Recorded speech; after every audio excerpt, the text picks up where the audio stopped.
Você ouve o barulho do pipoco comendo solto vindo de uma sala. É tiro pra tudo quanto é lado, gritaria. No final, uma voz retumbante fala: é uma invasão?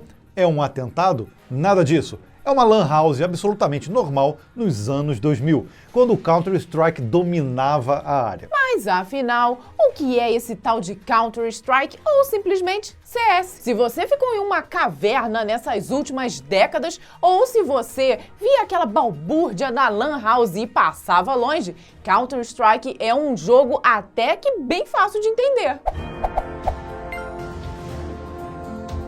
Apesar de suas várias versões, o jogo mantém a mesma premissa. Os jogadores são divididos em 2 esquadrões de 5 pessoas. De um lado estão os terroristas, do outro lado estão os contra-terroristas. Soltos num mesmo mapa em 3D, os 2 times devem completar objetivos e meter chumbo em quem atrapalhar. Esses objetivos podem ser plantar uma bomba ou desarmar uma bomba, capturar reféns ou resgatar reféns. Isso vai depender do lado que você escolheu. As partidas são divididas por rounds. No final de cada round, o jogador pode customizar seu arsenal com o dinheiro que ganhou durante aquela partida. Quanto melhor ele jogar, mais dinheiro vai acumular e melhores vão ficando as suas armas. Vence quem completar todos os objetivos primeiro ou quem eliminar o time adversário inteiro. Essa fórmula simples foi um dos pilares do sucesso do CS. Qualquer um pode aprender a jogar. É fácil de entrar em uma partida, mas dominar o campo de batalha é um desafio para as suas habilidades. Se você está acompanhando nossa série, onde desvendamos as tecnologias e curiosidades no desenvolvimento de games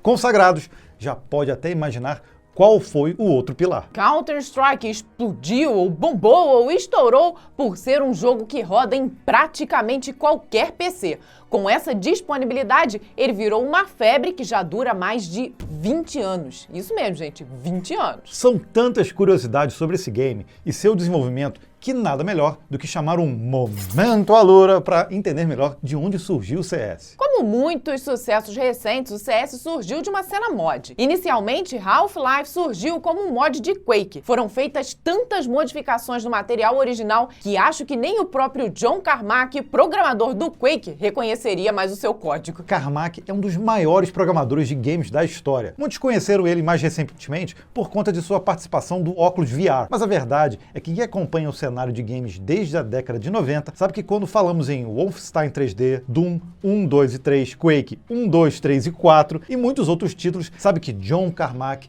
é o dev por trás disso tudo. Ele fez e ainda faz história no desenvolvimento de games e por isso precisa desse reconhecimento.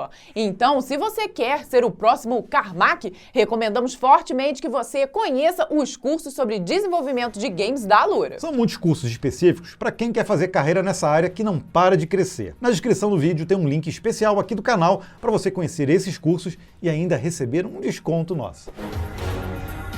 Uma vez que Half-Life é fruto dessa mentalidade, ele chegou no mercado com ferramentas específicas para outras pessoas criarem seus próprios mapas e modificarem o jogo. Dessa molezinha aí que surgiu o Counter-Strike. Vamos então voltar um pouquinho no tempo. No fim dos anos 90, a maioria dos jogos de tiro colocava o jogador para enfrentar criaturas demoníacas, alienígenas, zumbis ou tudo junto e misturado. O desenvolvedor Min Lee queria algo diferente, mais pé no chão, com cenários e armamentos do mundo real. Ele se inspirou na franquia tática Rainbow Six para construir um título onde terroristas e contra-terroristas se enfrentariam em mapas bem abertos. Naquela época, os jogos multiplayers mais populares eram Quake 3 e Unreal Tournament, 2 títulos que passavam longe do que ele queria. Estes jogos até que eram bastante acessíveis para serem modificados, mas Lee viu em Half-Life um caminho mais fácil para se chegar em um ambiente mais pé no chão. Originalmente, Half-Life já trazia cenários do mundo real, assim como armas parecidas com as que existem de verdade. Min Lee se juntou com Jess Cliff para tocar essa ideia para frente. Eles criaram o primeiro esboço do que viria a ser o seu projeto usando a engine Gold Source do primeiro Half-Life. O primeiro beta de Counter-Strike não demorou nem 2 meses para ficar pronto. Foram cerca de 30 a 40 horas por semana trabalhando em cima do código, enquanto eles ainda frequentavam a faculdade. A dupla lançou um beta atrás do outro em 1999, e o jogo começou a se espalhar pela comunidade de jogadores. Cliff criou um site para Counter-Strike e administrava a comunicação. Essa conexão com seu público foi fundamental para o crescimento e desenvolvimento do jogo, até mais do que qualquer tecnologia. E ele já explicou isso muito bem bem em uma entrevista. Todos os níveis foram feitos pela comunidade. Eles faziam os níveis e os enviavam para nós, e nós revisávamos. Nós escolheríamos quais gostávamos e incluía na próxima versão que lançávamos. Em 2000, o mod chamou a atenção da própria Valve, criadora do Half-Life. A empresa comprou a marca Counter-Strike e contratou seus 2 desenvolvedores para continuarem trabalhando no jogo. A primeira versão não beta do jogo chegaria ao PC em setembro daquele mesmo ano. Quando a gente fala em Counter-Strike, é importante ter em mente que não se trata de um jogo isolado. Ele realmente é uma marca que já teve diferentes títulos muitas vezes com tecnologias e propostas diversificadas. O Counter-Strike tradicional, aquele que explodiu nas LAN houses, é o chamado Counter-Strike 1.6, o clássico que continua sendo jogado até hoje. Porém, o primeiro produto comercial que seria lançado pela Valve não repetiria esse sucesso. Para muitos, o Counter-Strike Condition Zero foi um erro. O jogo passou pela mão de 3 estúdios diferentes e foi refeito 2 vezes. Ele acabou chegando em 2004 como um título com um forte foco no single player. Isso mesmo, gente, o maior jogo multiplayer da virada do milênio virou um título que você poderia jogar sozinho. No lugar de outros jogadores preenchendo os esquadrões, o Counter-Strike Condition Zero tinha bots e uma campanha com começo, meio e fim. Foi uma ideia ousada, mas não agradou muito a base original de jogadores. Em defesa da Valve, a gente pode dizer que o clássico Counter-Strike 1.6 continua na boca do povo, então a empresa mirou em outro mercado.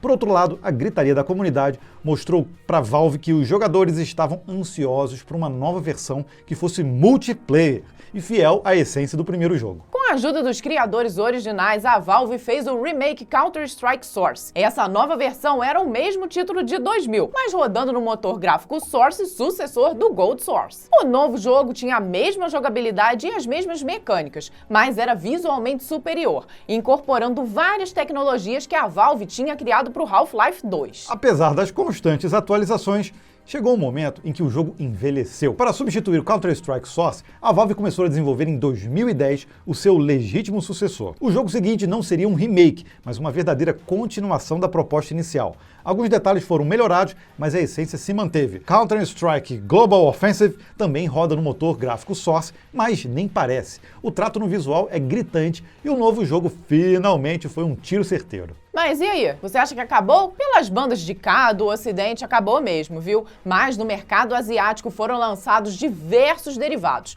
O Counter-Strike Neo é uma adaptação japonesa para os arcades, rodando em Linux e com visual de anime. Counter-Strike Online é uma franquia própria, free-to-play, disponível em muitos países do Oriente e desenvolvida pela Nexon. Essa mesma Nexon lançou também o Counter-Strike Nexon Zombies, que voltou para o motor gráfico Gold Source e colocou os zumbis no meio da jogatina. Afinal de contas, qualquer jogo fica melhor quando tem zumbis. O caminho do desenvolvimento de Counter-Strike está interligado com os 2 principais motores gráficos utilizados pela Valve, que citamos antes. Inicialmente, a desenvolvedora nem tinha um nome para o seu motor gráfico, era simplesmente o motor gráfico de Half-Life. Essa criação tinha sido derivada do motor gráfico de Quake, com fortes modificações, e era escrita em C e C++.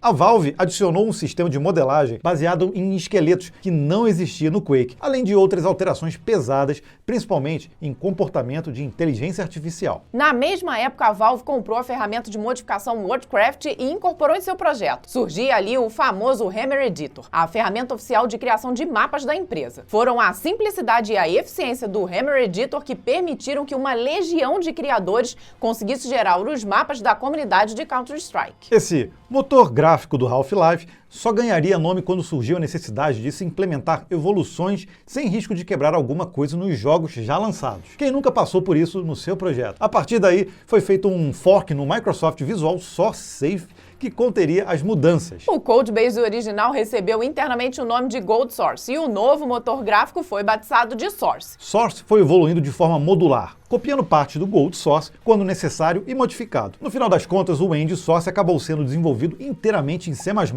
e incorporando diversos plugins de terceiros para determinadas funções. o famoso middleware. Entre os middlewares que fazem parte do Source, podemos citar o Bink para execução de vídeo e o famoso Havok, motor de física que se tornaria o diferencial em Half-Life 2. Todos aqueles puzzles de física do jogo são resultados não de trabalho da Valve, mas de forma como a Valve aproveitou o potencial do Havok. Essa modularidade é um dos grandes trunfos da Source. Diferentes sistemas dentro da Source são representados por módulos separados que podem ser atualizados de forma independente. Para distribuir essas atualizações automaticamente para todos os jogadores, a Valve precisou criar um sistema de distribuição online prático e rápido, chamado de Steam. Com a arquitetura da Steam já implementada, a Valve passou a distribuir seus próprios jogos através do canal e logo abriu a solução para outras empresas. Uma coisa leva a outra e hoje o Steam é a maior loja de distribuição digital de jogos de PC do planeta. Essa mesma modularidade da Source permitiu que a Valve adicionasse novas tecnologias, como suporte à renderização HDR, correção de cores, sistemas de geração de partículas e até aprimorar a inteligência artificial de seus inimigos. Não por acaso, Counter-Strike Source e Counter-Strike Global Offensive são feitos com o mesmo motor gráfico, mas veja quanta diferença existe entre os dois jogos. A Valve desenvolveu também o Source Dedicated Server. A ferramenta é um lançador autônomo para um motor Source, que executa sessões de jogo multijogador. Essa é a base para as partidas multiplayer do Counter-Strike. Todas essas ferramentas fazem parte do Source SDK, um pacotão que a Valve disponibiliza para os desenvolvedores gratuitamente. Afinal, nunca se sabe quando pode surgir o próximo Counter-Strike. Integrar tantos componentes é a tarefa do vScript criado pela própria Valve. Ele funciona como uma máquina virtual para scripts que atua como uma camada de ligação abstrata entre o motor Source e os scripts externos. O vScript está presente em Counter-Strike Global Offensive, controlando funções e respondendo a eventos dentro do jogo. vScript traz suporte para scripts criados em Python, Lua, GameMonkey e Scroll, que é a linguagem de programação favorita da desenvolvedora. Nunca ouviu falar em Scroll? Provavelmente porque a linguagem de programação é mesmo de nicho. O Scroll é uma linguagem de programação orientada a objetos imperativa de alto nível, projetada para ser linguagem de script leve que se ajusta ao tamanho, largura de banda de memória e requisitos de tempo real de aplicativos como videogames e sistemas embarcados. Além de vários jogos da Valve, Scroll é utilizada também em outros jogos como Titanfall, Apex Legends, War Thunder e até no fofinho Super Tux. A última versão estável do Scroll é de março de 2016, então parece que está meio parada. Uma vez que Counter-Strike é um fenômeno multiplayer de 2 décadas, é importante a gente analisar sua arquitetura cliente-servidor. As soluções adotadas pela Valve para resolver os problemas frequentemente encontrados nesse cenário são padrões da indústria: compressão de dados e compensação de lag do lado servidor, e previsão e interpolação do lado do cliente. Por que essas técnicas são utilizadas? Porque é virtualmente impossível oferecer uma verdadeira experiência de tempo real sobre uma conexão. Existem múltiplos fatores que podem atrapalhar o tráfego de dados, incluindo perca de pacote ou mesmo uma conectividade mais lenta. Então, cliente e servidor são programados para oferecer uma experiência o mais consistente possível, contornando a latência. No caso do Counter-Strike, o servidor simula o mundo 33 vezes por segundo e entrega de volta para o cliente 20 snapshots por segundo da ação. Essa transmissão trafega pela internet e chega aí no seu dispositivo. O seu jogo, por sua vez, captura 33 amostras de input de dados por segundo. Sim, é isso mesmo. 33 vezes por segundo, o jogo registra cada movimento do seu mouse e cada tecla que você aperta. Não tem essa de, nossa, eu pulei naquela hora e o jogo não registrou. O jogo registrou sim. O cliente, ou seja, o seu jogo, também armazena no buffer um snapshot enviado para o servidor a cada 100 milissegundos. É muita informação sendo processada e uma velocidade que nosso cérebro mal consegue acompanhar. Tudo para tentar garantir a maior fidelidade possível. Porém, pode haver uma taxa de entropia no processo. O gargalo pode estar na sua conexão com o servidor, no seu PC mais lentinho ou mesmo em um servidor sobrecarregado. Isso gera o famoso lag. Você acaba recebendo um snapshot atrasado do servidor ou enviando um input que não chega a tempo. Acredite, os desenvolvedores estão cientes desses pepinos e fazem de tudo para evitar isso. No caso do Counter-Strike, os dados do jogo são compactados usando compactação delta para reduzir a carga de rede.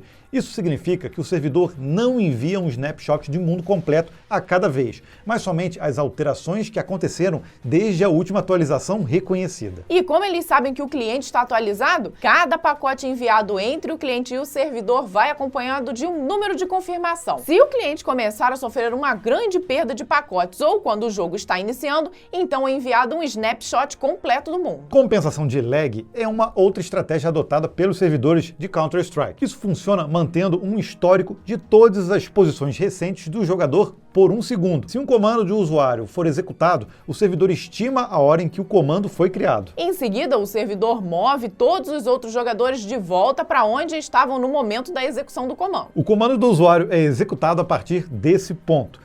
Depois que o comando do usuário for processado, os jogadores voltam às suas posições originais. Então, aquela bala que você disparou, ela poderia até se atrasar por causa do lag e não chegar no alvo, mas o servidor vai tentar compensar esse atraso e garantir o seu tiro. Do lado do cliente, Counter-Strike emprega a chamada interpolação de entidades. Afinal, se o servidor envia 20 snapshots por segundo, como é que você chega a um frame rate de 30 FPS? E o de 60, então? Se o jogo rodasse a 20 frames por segundo, ele ia ficar parecendo um GIF mal feito, não é verdade? Para compensar os frames que estão faltando, é empregada uma inteligência artificial. O jogo infere o que está faltando e preenche com snapshots criados localmente. Entre uma imagem do mundo enviada pelo servidor e outra, o seu cliente intercala com imagens deduzidas a partir daí. A forma como a Valve programou garante também que, mesmo que um desses snapshots do servidor se perca no caminho, a interpolação sempre possa acontecer entre 2 snapshots do servidor. Também do lado do cliente, a gente tem a previsão de input que literalmente tenta adivinhar o futuro. Uma vez que é impossível transmitir em tempo real o que você aperta na sua casa para o servidor, o cliente prevê o seu próximo input. Em vez de esperar que o servidor atualize sua própria posição, o cliente local prevê os resultados de seus próprios comandos de usuário. Portanto, o cliente executa exatamente o mesmo código e regras que o servidor usará para processar os comandos do usuário. Loucura, né? Todos esses processos acontecem em frações de segundo. Quando bem executados, você nem percebe. Tudo parece se mover em tempo real de forma fluida. Porém, quando o sistema falha ou quando sua conexão é tão ruim que nem assim funciona, aí acontecem os roubos. É nessa brecha de programação que você leva aquele tiro que atravessa o muro, erra um alvo que estava na sua cara ou um jogador adversário parece que se teleportou para outra posição. Counter-Strike Global Offensive é o carro-chefe da franquia hoje. Em agosto de 2022, ele vai completar 10 anos, mas nem parece. O título continua firme e forte entre os mais jogados do Steam e no mundo. Sua popularidade parece não diminuir nunca, viu? Em março de 2020, no início da quarentena do coronavírus, o FPS bateu seu próprio recorde no Steam. Esse sucesso é fruto de tecnologias robustas, uma jogabilidade simples, mas desafiadora, uma comunidade forte desde a sua origem, uma cena competitiva incentivada pela Valve e organizações de esporte, e sistemas de customização que movimentam uma indústria paralela. Então, da próxima vez que você ouvir o tiroteio comendo solto em uma sala, não se assuste, viu? É só um dos maiores sucessos das últimas décadas, continuando a divertir os gamers. E aí, curtiu esse vídeo? Os games realmente são sempre um excelente exemplo de desafios para programação. Diz aqui pra gente nos comentários se falamos alguma coisa que você não sabia sobre o CS. Nós vamos adorar saber. Não deixe de pedir qual é o próximo game que você gostaria de ver aqui no Desvendando as Tecnologias por Trás dos Games, no Código Fonte TV. Nós vamos ficando por aqui e te esperamos em um próximo vídeo, viu? Fire in the hole! Se esconde!